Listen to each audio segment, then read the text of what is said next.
what was your evolution of comedy? How did you start off as a comedian in the jokes you told to the comedian that you've become now? That's a great question because I always say comedy for me was survival. Like when I wanted to hang out with certain people, I had to I had to use humor to to stay in certain rooms where people are like, who is this little guy? Like, who are you? But Mm, yo, I'm the guy with good weed and bare jokes. Like, trust me, you want me around.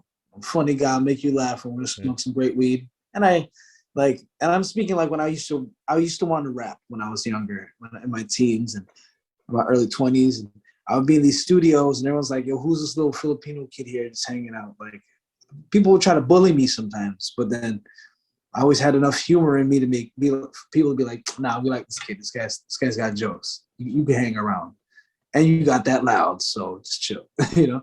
Um, but because I was also not the best when it came to long conversations. Like I have the gift mm, of gab, but I don't have it within long, stinted conversations. I'm good at really dropping ill gems, like drop like quick drops, drop the bomb and just back off for a little bit and just chill in the cut and then come back in, say something super mm. funny or profound, and people are like, oh shit, and jump back into the cut.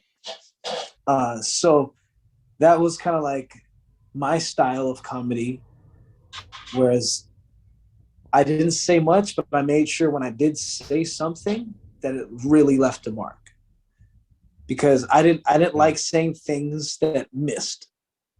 You know, if I said something and no one like reacted, I'd be like, fuck, you know, be more mindful of Mm. timing, like say it at the right time, you know. And plus, I was around all these Yeah. dogs that were just like fighting for attention, these alpha males that are just like always talking over each other. And I'm a very respectful listener. Like I wait till people are finished their sentences before I try to jump in. And so I would always, like I said, just make sure that whenever I do say anything, it has weight. And that played into Yeah. my timing. So I would always wait, like you're a Muay Thai fighter, you're a boxer.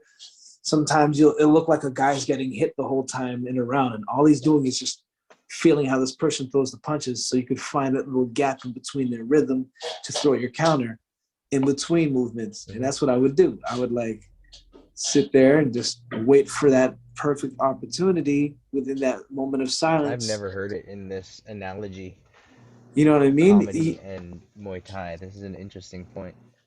No, but really and truly, like I would wait for a moment because I don't want to speak over people. So I would almost wait for that moment of Yeah. silence after somebody says something and my mind thinks of a funny thing to say in that moment. And if I don't say it now, I'll miss my chance to say it. You can't really try and run back to that joke. Remember what you guys were saying earlier? Yo, I was gonna say, well, it already lost the value. So in those moments, I remember there being so many moments where I'm like, say something now, boom, and I'd say something funny and people would be dying. And that Mm. was just my way to get respect.